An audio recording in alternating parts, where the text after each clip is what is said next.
Dr. Brock is a Disciples of Christ minister, and I was introduced to her work with this book, which is Proverbs of Ashes, which I read in divinity school. It wasn't assigned to me, Dr. Brock, but it was one of those professors who just knew that this is what I needed.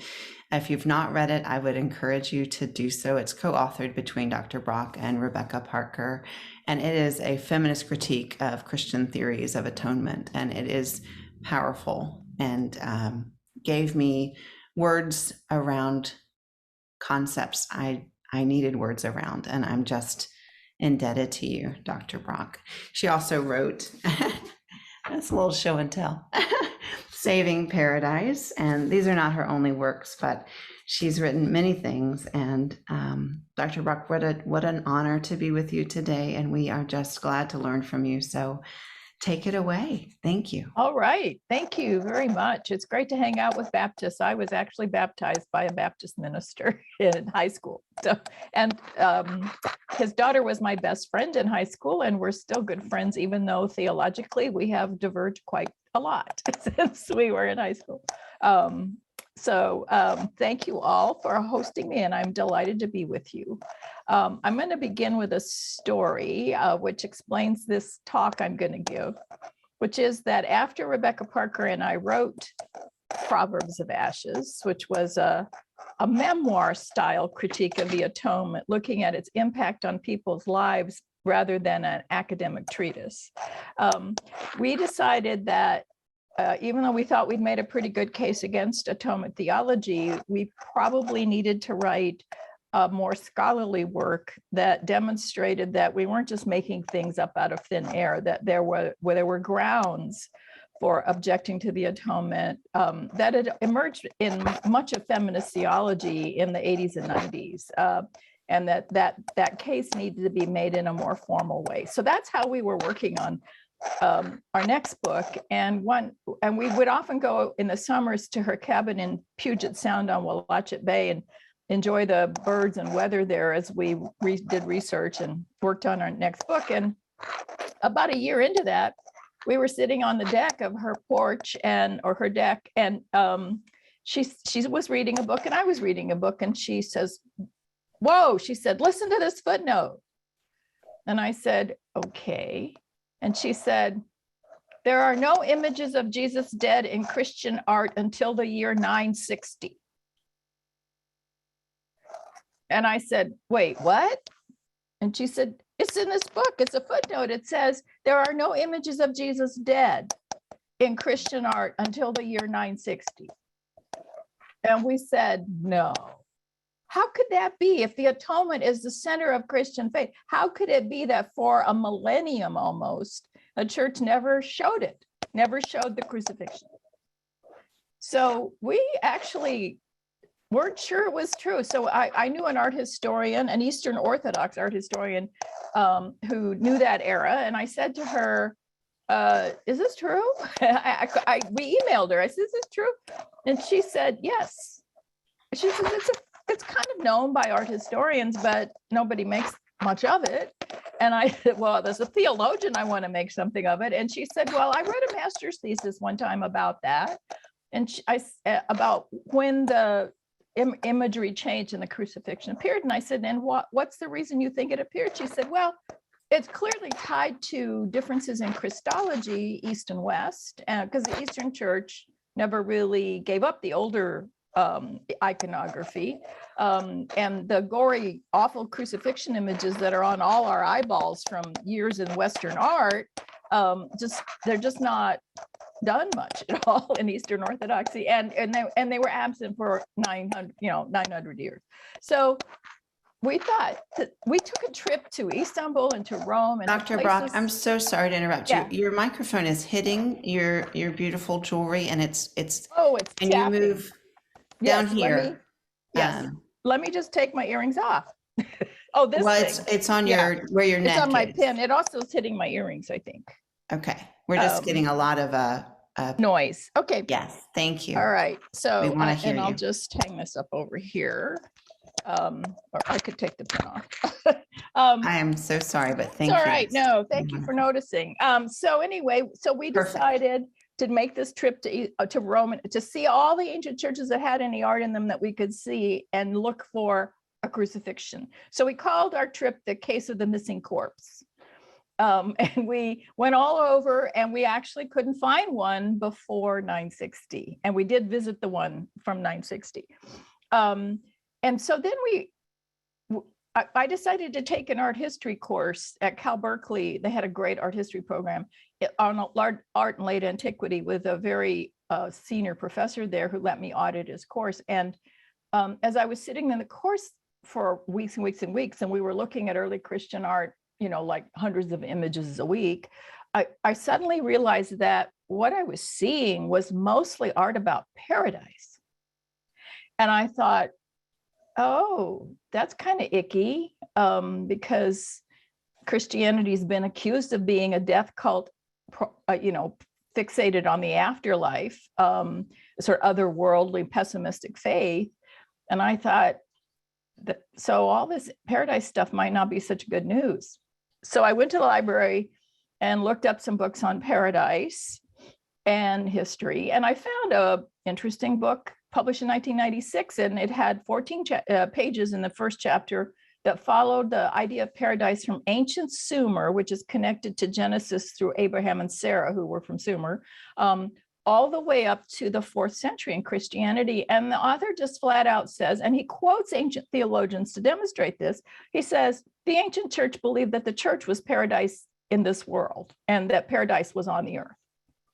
And ancient maps actually show it. It's usually X'd out as you can't go there, but ancient maps also show the earthly paradise. And he quotes Irenaeus, who's 2nd century bishop, who says the church is planted as the paradise in this world. He literally says that. And Augustine calls the world a smiling place. And he actually says that God made the earthly garden from the elements in Genesis 1, that he created the cosmos, and then he took stuff from the cosmos and made a special garden for human habitation. So he says, the entire universe shares in the essential qualities of paradise. But it's on this earth in this life. It's not something else. That I thought was revolutionary for a lot of reasons, including ecological reasons and a whole other host of other things. So that's what led us down the road to writing Saving Paradise. And we actually changed, we just decided we didn't need to do the critique of the atonement in the way we were doing it. We could do it by showing what happened to the idea of paradise and why it got lost into the afterlife. So, and the other thing that happened to me in that process was I had not paid a lot of attention to early Christian art. I actually studied painting and love art, but my era is Renaissance and later. And I like people like Rothko and J.M.W. Turner and George O'Keeffe. So the ancient medieval and the Eastern iconography was not that interesting to me. But it turns out that that's where all this stuff on paradise is. And so the art history course just completely changed my sense of what I think of Byzantine and early Christian art and why they matter. Because of course, as a modern Christian, I had never actually thought about the fact that until a millennium and a half, almost 2 millennia, Christians didn't read the Bible. There weren't Bibles. They were usually in Latin or Greek or Hebrew, and they were impossibly expensive because they had to be handwritten. And so if a church had one copy that the bishop or the minister could use, they were lucky. And usually the great cathedrals had these wonderful leather vellum bound texts, but the bishop and the presbyters were about the only people who bothered to read them. So where did people get their education? They got their education by going to church for hours because the services lasted a long time and there were no chairs. So people walked around. So when you visit ancient churches, they're full of art because that is how people got their faith. That's how they remembered the stories they were hearing as they see things on the wall.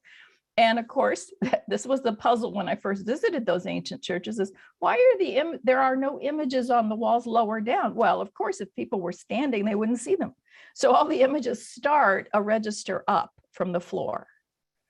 And it makes sense because then people would be processing around and looking for hours at these images. So the images matter a lot. And they're also multivalent, they're open to lots of different kinds of interpretations. So sometimes people try to read later theological ideas into the images, I think, that are actually not there. But the power of the images, I think, has been profoundly underappreciated in theology, and in the ways that Western Christians define their faith. So that was really transformative of me and my own sensibility about early Christianity. So I'm going to go through some of those images today to show you that when you read them, what you begin to see that isn't obvious, and that is a way to interpret the biblical text through the images rather than the reverse. Our thesis in Saving Paradise is that until 960, you don't see the atonement at all. It's just not there.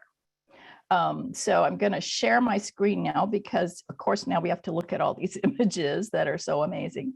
My notes out of the way. This, if you want to know what is the earliest image of a crucifixion that anybody's found, this is the image. Where's my arrow? There it is. So this is an image of an ass crucified backwards on a cross. It's tiny little graffiti from a Roman barracks where the soldiers were sleeping, as a Roman barracks in Rome, and it's small and it's all scratched on the wall like graffiti, and it's from the 2nd century, so it's 130 or something like that. And the text says, Alexamenos worships his god. So clearly this image of a crucifixion of an ass on a cross is meant to probably be anti-Christian graffiti. It is not an image of worship. It's an image of a slur against someone named Alexamenos, who might have been a soldier in those barracks. That's the first one. And the ass doesn't really look that dead. It's sort of looking back at Alexamenos. So it isn't really clear if there's a death involved or not, but this is called a crucifixion. So this is a place that has some of the earliest existing images for worship in a church in Christianity. And the reason we can date this so precisely is because this was a Roman legion garrison on the banks of the Euphrates River defending the empire against the Roman Empire against the Persians. And Persia was hated the way Putin hates Ukraine, because Persia was the one empire Rome could not conquer. And so this Roman garrison was out there on the Euphrates River protecting Rome from Persian attack. And it was attacked, and they used sand to fill up the buildings in the religious district. They had all kinds of temples for different religions, including a big synagogue for Judaism. And this is a Christian house church. They filled them up with sand to use them as protection, but they lost the battle. And so the Persians took it. So this town of Dura Europos was buried in sand and defeated, and wasn't discovered until 1920 or something by archaeologists. So we can date that pretty precisely because the town fell in the year 256. So that means these are really authentic early images. They have not been doctored. They've corroded quite a bit. But what we're looking at is the baptistry where the images were found. Most of the images were found in the baptistry of this house. You can see the font on the left side there with the pillars with the arch above it. And on that back wall, under that arch, are images of Jesus as a good shepherd, which is a very ancient and common image used for Jesus as a shepherd.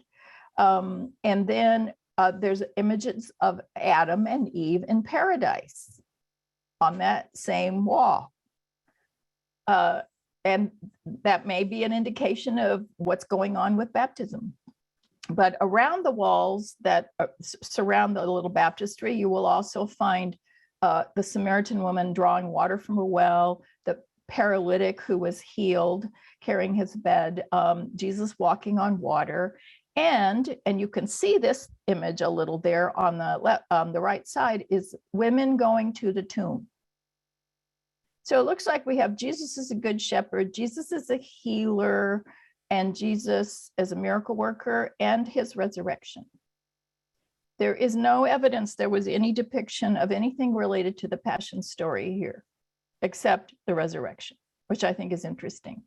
So that's the first image we have of inside a church that people might have been looking at to learn about the faith and be baptized in. So the more famous early artwork is all from the catacombs. And it's not clear whether there was much beyond memorial services that took place in the catacombs, but and some of the catacombs have a total hodgepodge of Jewish, Christian, and pagan imagery. But these are two images that are pretty clearly identified as Christian images, the top and the bottom. And the top is Daniel in the lion's den, right? And he's naked and the lions are trying to attack him. And he's in this position with his hands out that is called the arant, or it's a position of prayer. So ancient Christians didn't pray with hands folded and head bowed. They prayed with their arms open, looking out. And so Daniel's praying in the lion's den. And so this is an image of someone who was spared death. And then you have in the lower picture from another catacomb, the three youths in the fiery furnace, Shadrach, Meshach, and Abednego. Try to spell those. The three youths in the fiery furnace, and there's a dove above them with a branch in its mouth, which I think is kind of interesting. I don't know what the dove is doing there, but I want to point out something about both of the human figures in these drawings, because these are clues to things going on that get picked up a lot in early Christian art. So you notice Daniel has kind of wild hair. It's kind of very out there. It's like he needs a hairdresser to tame his hair. That is an anti-Roman male look. Roman men had close-shaved beards, if they had beards at all, and very short hair, because Roman men had a very military look, and the emperors all looked like that. So Daniel's clearly not depicted as a Roman male person. He is something else with his wild hair. And in the lower picture, we get another clue about what may be going on also with Daniel's hair, because the three youths all have poofy hats. They have really cute hats on. And you can see the little locks of hair sticking out underneath their hats. So they also have long hair. They're also wearing kind of nice fashion, like the pantaloons. And so they just don't look very masculine, is what I would say. And if you look on the drawing there, you can see this is how Persian men dressed. So you see the pantaloon look in that one guy on the far right, and he's got a nice poofy hat, and then the king is dressed up in his royal robes, and then there's another soldier on the other side with a longer coat like that and pantaloons under the coat. And so the three youths in the fiery furnace are clearly depicted as Persian looking, not Roman looking. And of course, since Rome hated Persia, I think there's an anti-imperial subtext going here. Also with Daniel and his locks. He didn't have clothes, so we don't know what he was wearing. So this is one of the earliest depictions of Jesus and the thieves that's called a crucifixion. It's often called a crucifixion. It's about 18 inches wide and 12 inches tall, and it's a panel high up. It's from the 5th century, and it's a panel high up on the doors of Santa Sabina Church in Rome, which is a little basilica in Rome. There's some interesting features of this also. Look at Jesus's hair. He has kind of wild looking locks. He does not have a neat hairdo like a Roman man. The two guys on either side have shorter hair, so they might be more Roman looking. And it was a custom that people were crucified naked, but they have tasteful loincloths on, all three of them. And this is called a crucifixion, but if you look carefully, there are no crosses. All of them have their hands out in a sort of an orant pose with nails and little boards behind their hands. But that is all you see of anything that might be crosses. So what is this depicting theologically? I don't think it's depicting Jesus's death. It might be a Christus Victor, a victory over death image. And then there's also the interesting fact that there's a door over one of the thieves and not the other one. So maybe that's the thief that's going to go to be in paradise that day. I don't know. But I think it's a little bit off to call this a crucifixion scene, because Jesus is clearly not dead and there are no crosses. And this is another one from about the same era. This one's tiny. It's about 2 inches by 3 inches. And it's up one of the walls of an ivory reliquary that's in the British Museum. So it was an ivory box with carvings all around it. And this is the depiction of what's called the crucifixion. And this time there is a cross, and the sign says Jesus, King of the Jews. And he's nailed to the cross, but he's standing on a little platform and he's holding his own weight. So he's not a body slumped in death. He is holding his own weight. His eyes are open. He has long curly hair. He has those long locks again. And the Roman soldier is looking at him. And then you have Mary and John on the other side. And John and the figure on the far left, Judas, have short hair, which is interesting. But you can see a straight line that runs down this image from this here to here, where on one side is death, on the other side is life, because up here is a bird feeding her young in this tree. So it's very clear that the dead person in this image is Judas, and he's hung himself, and there's his little sack of money.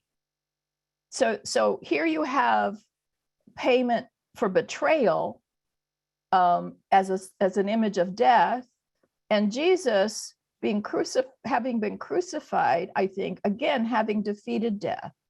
And there is a image on another side of the box where Doubting Thomas is shown putting his hand in this little wound right here, while Peter is being shown denying Jesus, because there's a chicken in the picture.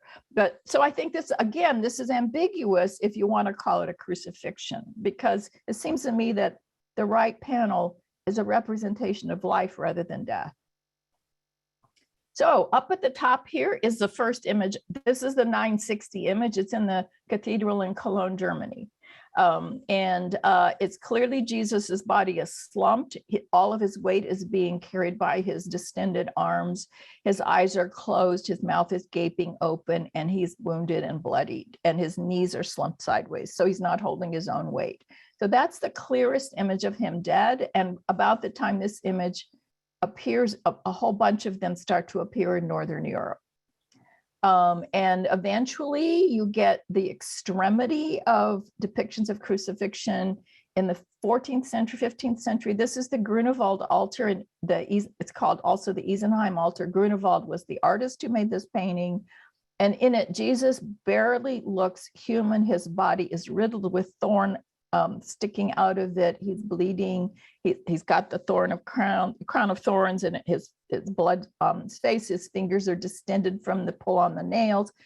His feet, his toes almost look like animal claws. And in case you missed the theology here, there is a lamb in the very bottom that is bleeding into a chalice. So you get full-blown atonement theology here in the whole sense of the Eucharist as the commemoration of the crucifixion. And so this is a very different iconography from, for example, this. So this is a very important church in Rome. It's called the St. John the Baptist, San Giovanni, and in Laterano. So it's in the Lateran Palace that was given to the church, the Bishop of Rome, by Charlemagne when he defended his empire and beat Maxentius at the Milvian Bridge. So one of his gifts to the church was this palace that they turned into a place of worship.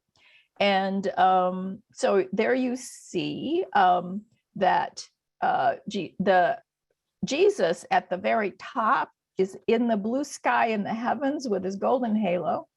And it's understood that part of the image, the part at the top of Jesus, and maybe even the cross and the lower part may have been 5th century or fairly early in this cathedral. It's been reworked because it's in Rome over and over. But the human figures were clearly added later because you've got St. Francis in there. So St. Francis is not first millennium Christianity. But the other stuff, the seraphim in the sky, the night sky with the puffy clouds, those are all typical iconographies that you see with the seraphim and Jesus in the heavens. And I want to just say a little bit about what's going on in this image, because this was one of the ones that persuaded me. I was looking at a lot of iconography of paradise. At the top, just under Jesus, right where the sky breaks with the gold, and I think the golden sky is a representation of dawn at Easter. So resurrection color is a golden sky. And there's a little dot, you can barely see it in this image, but there's a dot right under Jesus that breaks the dark cloud there. And that dot is the hand of God sticking down from the heavens, sending this dove with its beak pouring water out over this cross. And the cross is jeweled, and in the middle of the cross is an image of Jesus being baptized by John the Baptist. So this is clearly a cross about life through baptism. And you see 2 deer, one on either side, and that's a reference to the psalm, "As the deer thirsts for water, my soul longs for you, O God." And you often see deer in that iconography of the soul thirsting for God. And then you have what look like 4 roots coming out from the cross to either side. But each of those roots is actually got a name, and the name is written in gold. And the names for those 4 roots are Gihon, Pishon, Tigris, Euphrates, which are the rivers of paradise identified in Genesis. And underneath those roots is a peacock, which is a symbol of eternal life, and a palm tree, which is another symbol of eternal life, and a golden city with an apostle with his arms raised in the errant position. And all of that's in a green meadow. And you see the sheep also by the water. And usually the sheep symbolize the apostles because Jesus was the good shepherd, and so the followers are sheep. So the sheep are commonly depicting the apostles if you don't see portraits of the apostles themselves. So down there's that image. And you see the sheep. Well, guess what? Those 4 rivers are flowing into a big river on the bottom. And the big river is named the Jordan. So this was the hydraulics of salvation in the ancient church. You were baptized in holy water, which flows around the earth. And the river Jordan is where the rivers of paradise come together in one big river. But since there's this hydraulic system is how water circulates all over the world, you can be baptized in any water, and it counts as being baptized in the Jordan. And that is what brings you into paradise. Is baptism is the doorway into the church, is the paradise in this world. And I can't go into all the imagery, but it's so interesting if you ever get a chance to look. You have cherubs in the river doing water sports. So they're boating, they're fishing, they're riding swans. And my favorite is this little guy right here. He's windsurfing. He's literally windsurfing. So that is an image in one of the most important churches in Rome, because it was one of the earliest churches. It was a gift of Constantine to the Bishop of Rome. And it was so important a church for baptism in early Christianity that, in the 800s, Charlemagne sent his own son to Rome to be baptized. So it's a major, major church. So that imagery is significant because it's part of a really significant tradition of iconography in Christianity. This is the earliest image of Jesus in an apse of a major church or of any church. And it's in Rome, and it's called San Pudenziana. I think it serves a Philippine Catholic community right now, but you can go see it. And a lot of people think this is an imperial image. Like, this is when Jesus became like the emperor, and we had imperial Christianity because Constantine's sword turned it into an instrument of the Roman Empire. And I think that's actually a misread of Christian history. But I think the church, when you have an emperor excommunicated by a bishop, I don't think that means the emperor is in control. And that happened with Ambrose, who taught Augustine his faith. So, and I think that Thomas Matthews, in his book, Clash of the Gods, he was an art historian at Princeton, makes a clear case that Christian iconography is not imperial iconography. First of all, because Jesus is not sitting on an imperial throne. He's sitting on the throne of Jupiter. That's a higher ranking throne than the imperial throne, because the emperor had to serve the bishop.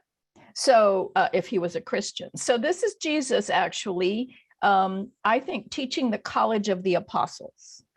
Because you see in the lower, on the lower left is an image of Jesus, which looks like a teaching in the Greek style of teaching.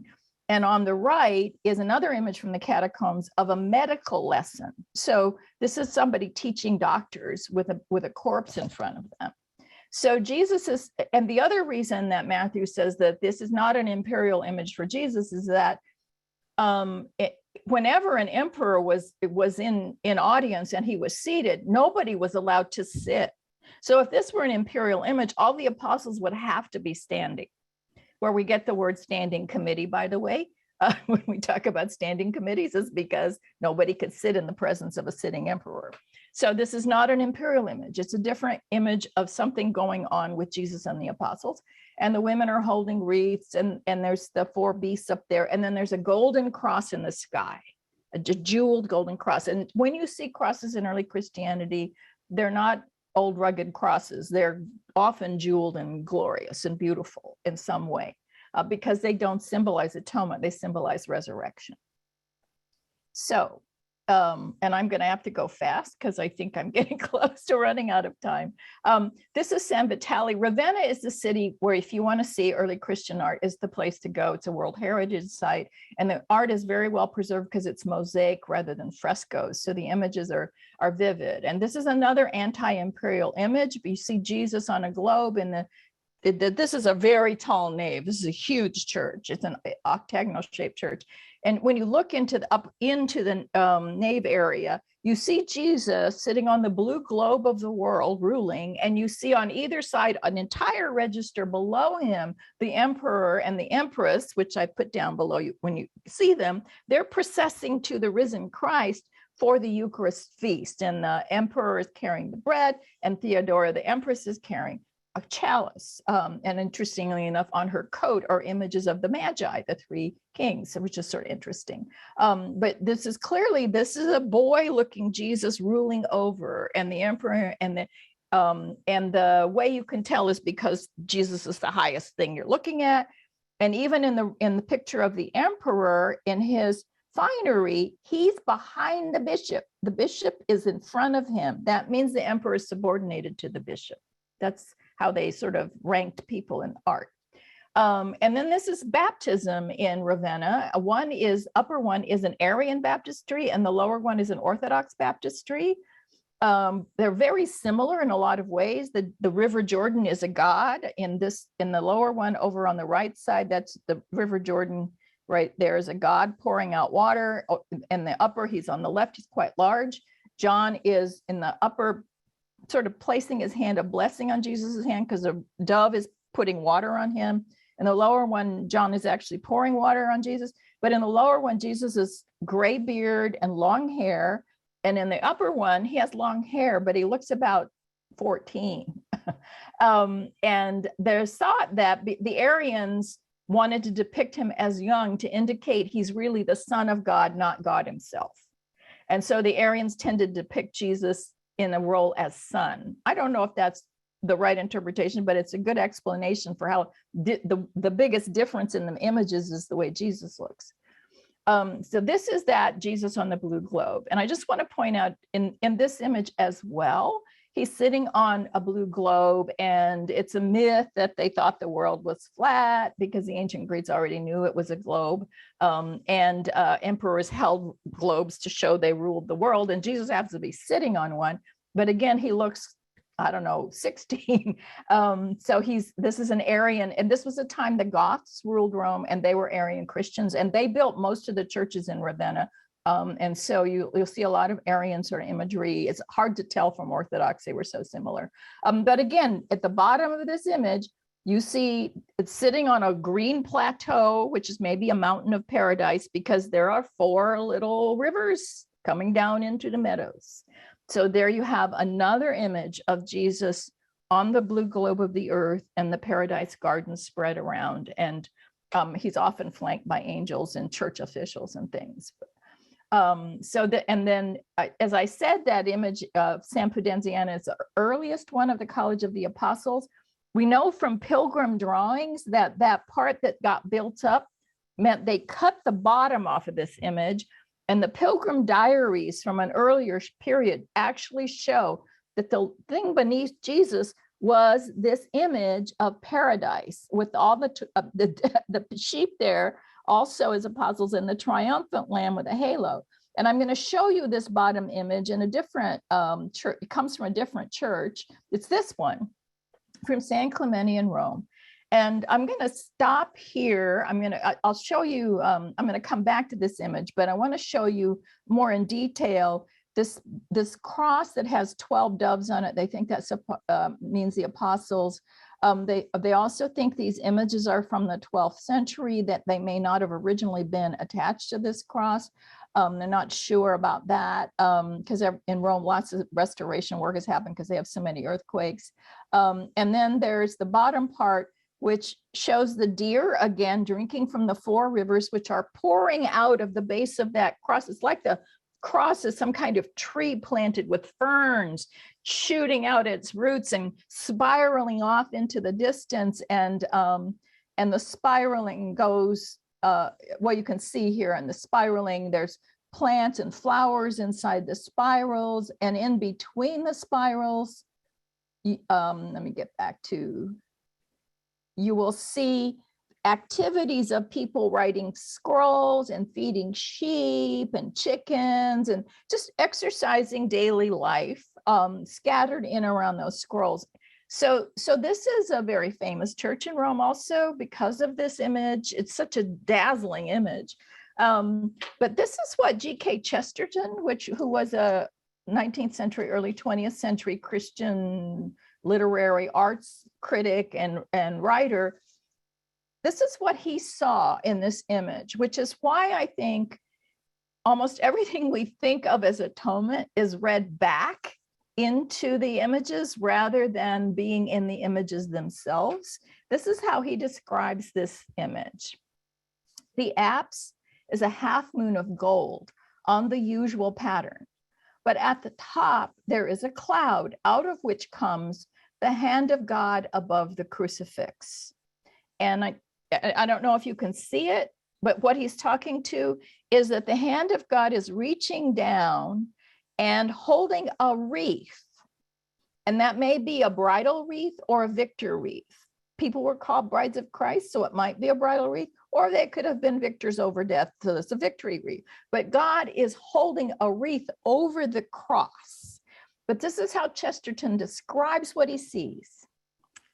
At the top, there is a cloud out of which comes the hand of God above the crucifix. It seems to take the cross as if by the cross hilt and thrust it like a sword into the earth below. So God is stabbing the earth in his image.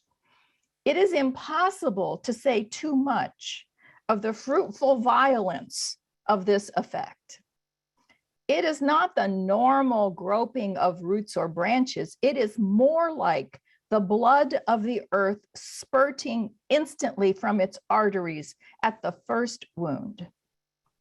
And there is one last touch, which has already been remarked by many, that the face of the crucified, which in most images is naturally tragic, is in this case radiant and like the sun at noon, or like the words that have no need to be written here in any motto or inscription, I am the resurrection and the life.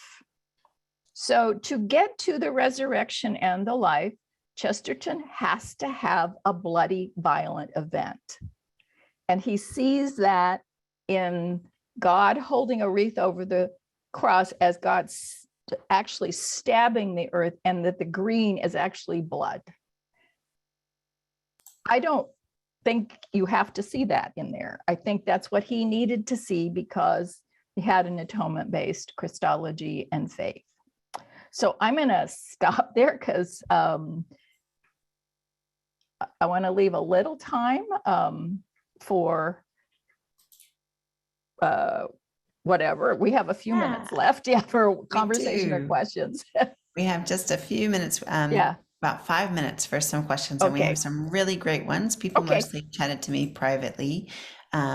So one question that came up repeatedly is, okay, so 960 is the first image of Jesus on the cross. What happened? Why? What's the, what's going on in the world that the art changes? Charlemagne, the Muslims started invading, and they took Italy and Spain, and Western Christianity looked like it was going to disappear because the Muslims were sweeping across North Africa and Southern Europe. And Charles Martel stopped them at the Pyrenees in Spain. So he's a big hero. And I think it's his grandson was Charlemagne. His family began to cement the borders of Europe to stop the Muslims from taking it. And Charlemagne then was crowned the emperor of the Holy Roman Empire, the Pope in Rome, probably as a protection device because the monasteries, everybody's being sacked. It was a really terrible time in Europe. There was really deep fear of the Muslims. So Charlemagne also had a problem on his northern border with the Saxons tribes, and the northern tribes didn't like him. And they were all very similar. It's not that their cultures were all that different, but it's tribal warfare. And so he managed to do a terror campaign. He would wipe out entire villages. He's sort of doing to the north what Putin's doing right now in Ukraine to try to take the north. And as part of that, he sent his bishops up there to take over their monasteries, the Saxon monasteries, and change their Eucharist. This is where the Eucharist is the flashpoint of the Protestant Reformation, and it's the flashpoint in the change in the theology to a crucifixion-based theology, is that he had his bishops tell the Saxons that it wasn't the Feast of Abundant Life for them, and it wasn't hosted by the risen Christ, which is how the ancient Eucharist was understood. But no, it was the dead body that the priest kills Christ on the table and puts his dead body on the table. And if a Saxon came to the table without repenting of their sins against Christ and the empire, Charlemagne's empire, that they would eat and drink damnation and go to hell forever. And they would lock people in churches and preach terror of hell. So it was an imperial terror campaign that put the crucifixion into the major, most important ritual of the church. So of course, people stopped going to the Eucharist. But then there had to be a theology to back that up. And there's 200 years of fighting about the status of the Eucharist and the meaning of the crucifixion. And it became voted heresy not to believe it. And it was used by Pope Urban II to launch the First Crusade. So basically, the crucifixion emerges out of vested imperial interests. An imperial terror campaign that began so long ago and is perpetrated in youth groups still today, not just youth groups, but and the Crusades lasted 500 years. They only won the first one. Wow.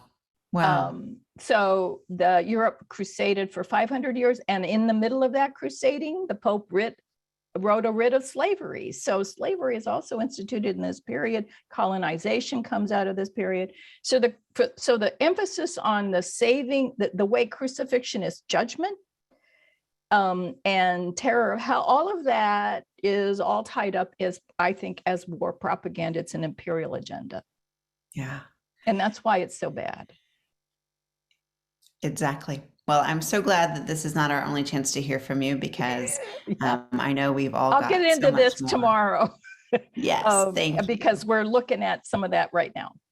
perfect. Yeah. Anita, I'm wondering if there's anything we need to talk about before our break. And before that, I just want to say again, thank you so much, Dr. Brock. And This then has been just as wonderful. a sub point, the Giro cross, the first dead Jesus, comes from Saxon lands. That's not an accident. You don't see it in the rest of Europe for a much longer period of time.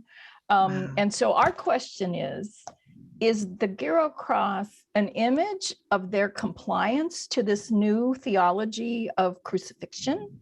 Mhm. Or is it one of those dissident images that is looking compliant, but is really depicting what was done to them by Charlemagne? Wow. Right. Which is so apropos for today's, right? We could Yeah. ask that question That in the Jim here and now. Cohn's The Cross and the Lynching Tree, right? Yeah. Absolutely. Yeah. Absolutely. Thank you. We cannot Sure. wait to hear more from you. Okay.